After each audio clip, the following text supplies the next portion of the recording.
Seo Barclodiad y Gawres, Tulach adhlactha aois na cloiche, chosta hir yn ysmôn no Anglesey. Tá sé hat trí go le go 4,000 bliain d'aois.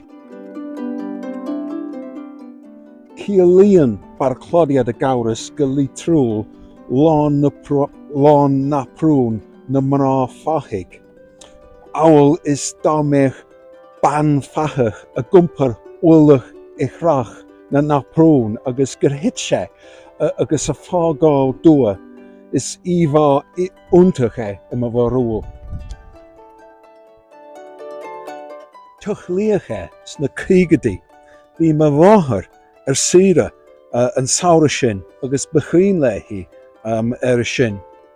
Daimsí na sean dálaithe cloiche le patrún íon scríofa orthú cosúil lo siúd a fóras I mún an báine in éireann, sa Bhritáin san Reince agus sa Spáin.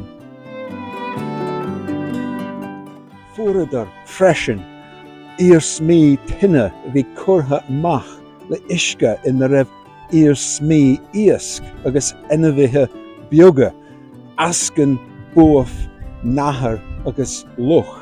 Tá sin beaga nín cosúil le Macbeth na ché.